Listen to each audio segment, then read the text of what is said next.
할렐루야. 우리 주님의 크신 사랑과 은혜와 평강이 오늘 예배로 함께 하시는 모든 성도님들 위해 함께 하시기를 축복합니다. 10월 12일 토요일 아침 예배를 주님 앞에 드립니다. 다 함께 조용한 기도 드리시겠습니다. 오늘도 살아 역사하시고 우리의 심령 가운데 참된 위로와 평강을 주시는 주님, 오늘도 주님께 예배로 나음이 기쁨이 되고 우리가 주님을 통하여서 참된 위로를 얻기를 원합니다. 우리 가운데 살아 역사하시는 주님, 그 주님께 우리가 모든 것을 맡겨드리며 예배로 나아오니 이 예배를 받아주시고 우리의 오늘의 삶을 인도하여 주시옵소서. 모든 것 주님께 맡겨드립니다. 모든 말씀 예수님의 이름으로 기도드렸습니다. 아멘. 오늘 함께 고백할 시편의 찬양은 시편 29편 3절에서 4절까지의 말씀입니다. 여호와의 소리가 물 위에 있도다. 영광의 하나님이 우레소리를 내시니 여호와는 많은 물 위에 계시도다. 여호와의 소리가 힘있으며 여호와의 소리가 위엄차도다. 아멘. 오늘 우리에게 주시는 하나님의 말씀은 열왕기하 23장 1절에서 20절까지의 말씀인데요. 오늘 우리는 1절부터 3절까지의 말씀과 19절과 20절의 말씀을 봉독하도록 하겠습니다. 왕이 보내 유다와 예루살렘의 모든 장로를 자기에게로 모으고 이에 왕이 여호와의 성전에 올라가매 유다 모든 사람과 예루살렘 주민과 제사장들과 선지자들과 모든 백성이 노소를 막론하고 다 왕과 함께 한지라.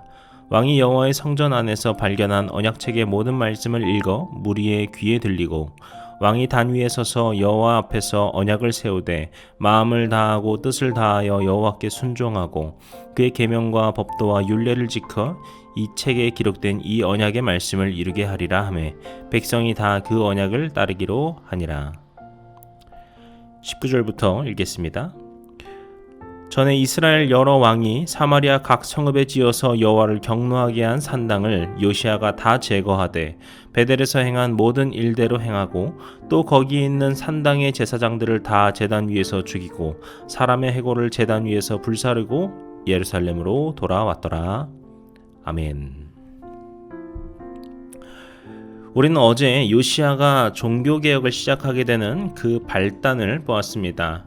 그 발단은 성전 보수를 하는 가운데 발견한 율법책이 시작이었죠.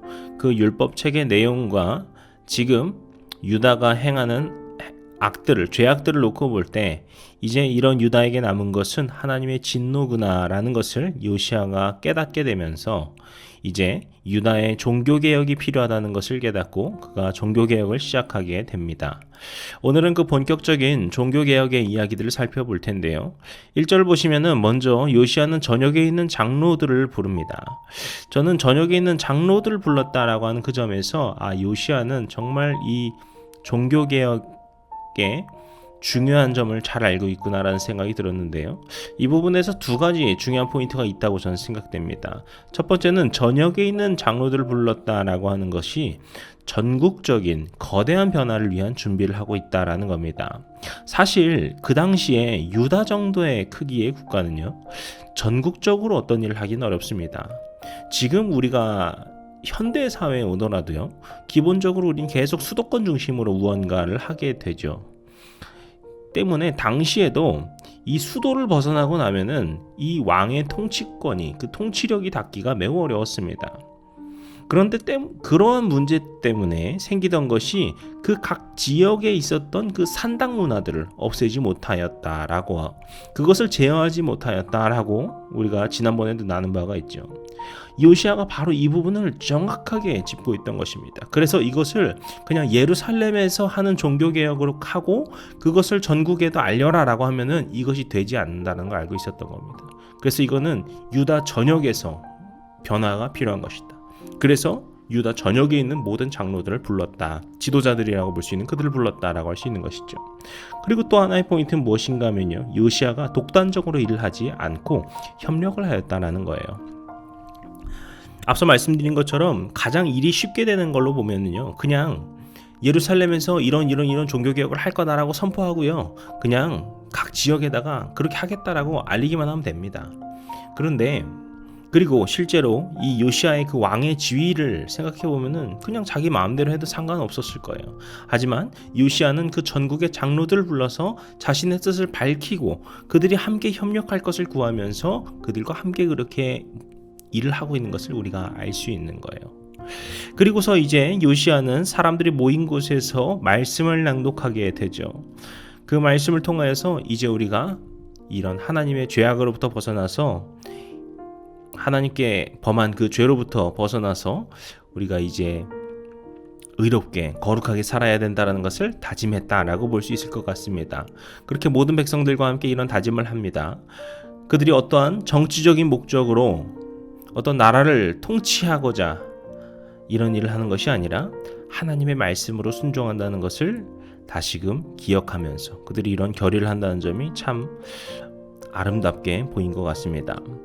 이제 그리고 이후에 나오는 오늘 우리가 읽었던 그 3절 이후에 나오는 그 이야기들은요, 본격적인 그 개혁이 어떻게 이루어지는지를 세세하게 보여주게 됩니다.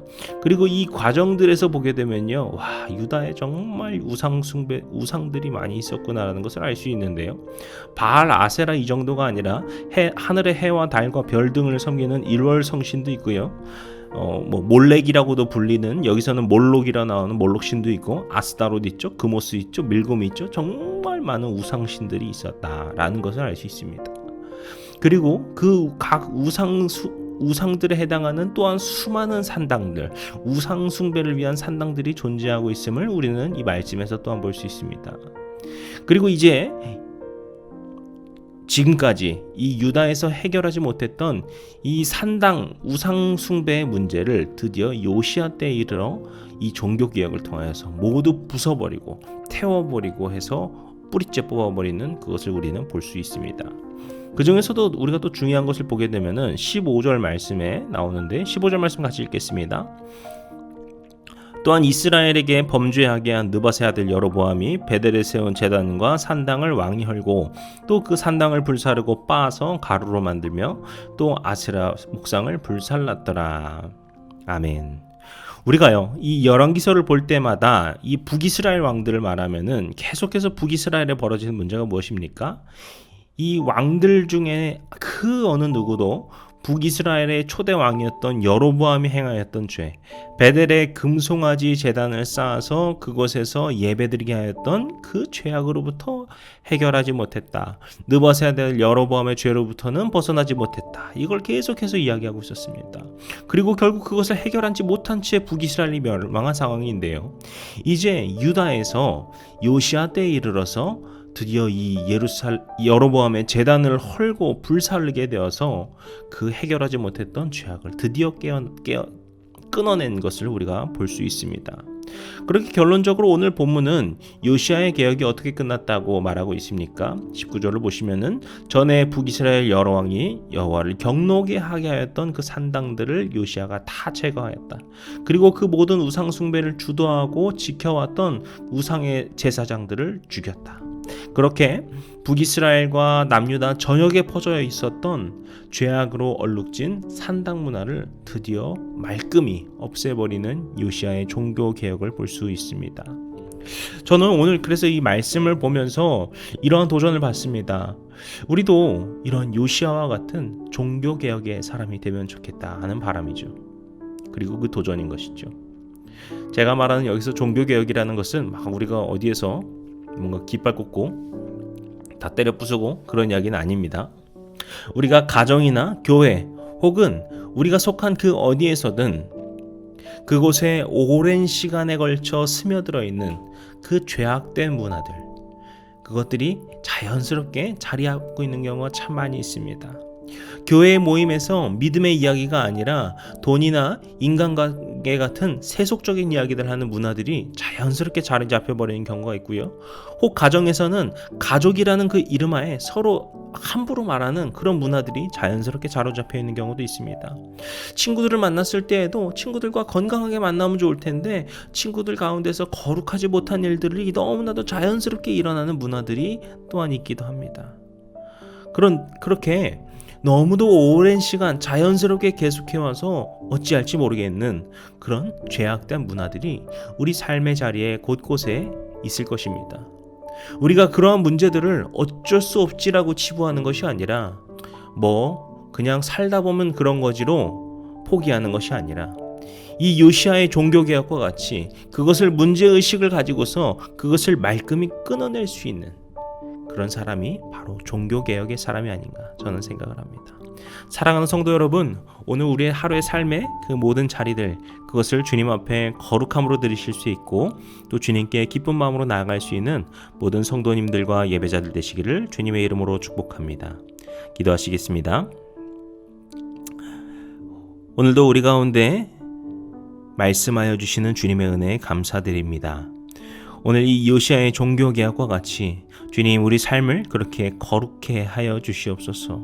우리 가운데 끊지 못했던 죄악된 것들이 있다면 그것들을 내어놓고 주님께 고백합니다. 주님이 이제 그것들을 깨끗이 씻어낼 수 있도록 우리를 도와주시옵소서. 오늘 우리 하루의 삶이 그렇게 주님의 그 인도하심을 따르는 주님께서 변화시켜 주시는 거룩하고 복된 삶이 될 수 있도록 우리를 축복하여 주시옵소서. 모든 말씀 예수님의 이름으로 기도드렸습니다. 아멘. 이제 우리 주기도문 함께 드리심으로 오늘 예배를 마치겠습니다. 하늘에 계신 우리 아버지여, 이름이 거룩히 여김을 받으시오며 나라의 임하옵시며 뜻이 하늘에서 이룬 것 같이 땅에서도 이루어지이다. 오늘날 우리에게 일용할 양식을 주옵시고 우리가 우리에게 죄진 자를 사하여 준 것 같이 우리 죄를 사하여 주옵시고 우리를 시험에 들게 하지 마옵시고 다만 악에서 구하옵소서. 나라와 권세와 영광이 아버지께 영원히 있사옵나이다. 아멘.